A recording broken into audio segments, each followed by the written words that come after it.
Look at this, a fine pedal. JHS sent me this and I got to try it out. This emulates a Tascam Portastudios preamp. In the recent years, they have become increasingly popular. I'm a huge fan of having preamps around. Anytime I'm recording a source, I want to have something in between the microphone and the interface. That's so important to me. Without something in the middle, I spend much more time in the computer. I'm always looking for different ways to make the mixing process easier. You got your microphone and you have your computer. And what happens in between is very important. That's going to help you craft your sonic fingerprint, your musical identity. Sure, you can do all this stuff in the box. What's the fun in that? There's something very nice about turning knobs. There's something beautiful about owning something and making it part of your workflow.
Inspiration is beautiful. We all feel inspired when we see an artist doing something incredible with a piece of gear.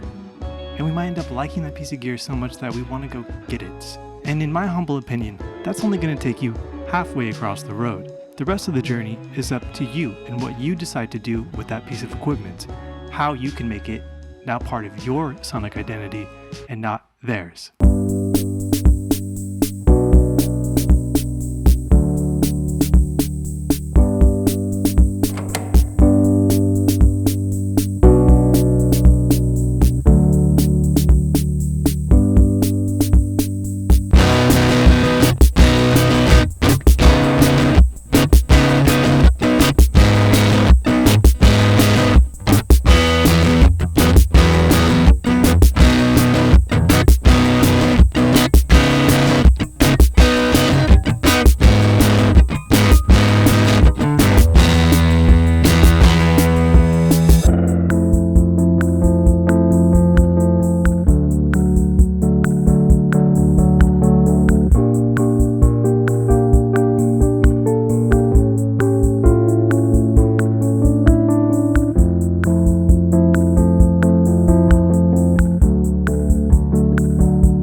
here's what the people really want to hear. How does the gain stage compare to the color box?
Now that I've heard it myself, it's very interesting. This is why I put in the extra time to do comparisons, because at the end of the day, it's just information. You wouldn't know what the real differences are unless you put them side by side, and even then, it's kind of hard to tell. To my humble ears, this has a bit more low end, maybe mids.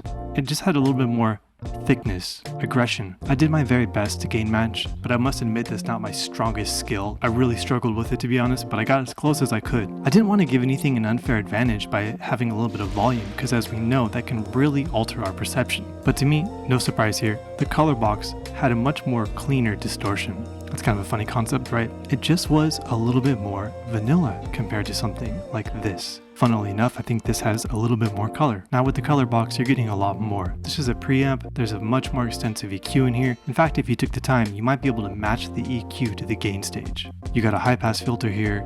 This is a much more utilitarian Swiss Army knife pedal. With the 424, it's a little more freakier. This kind of just does its thing. These two gain knobs are really unique the way they work. I noticed that when I would turn gain 2 up, it gave me this really nice punchy sound. I could keep things relatively clean, but also push it with saturation. And I noticed when I started pushing gain 1, that's when things got really nasty really fast, in a great way. The drum machine just loved this thing. So if you're looking for a new palette of saturation to add to your musical arsenal, have a consideration at the gain stage. Huge thanks to Franklin Audio for supplying this RA10. This allows me to run audio from my DAW through my pedals so I can manipulate them in real time. Big thanks to Salsa Blog for loaning me the Roland drum machine. All the drum loops were processed through the gain stage to give them that extra bite and saturation, otherwise they sounded kind of dead on arrival. If you like those loops, I'm going to be putting them on the Patreon so you can download them. It's $5 and go ahead and grab them.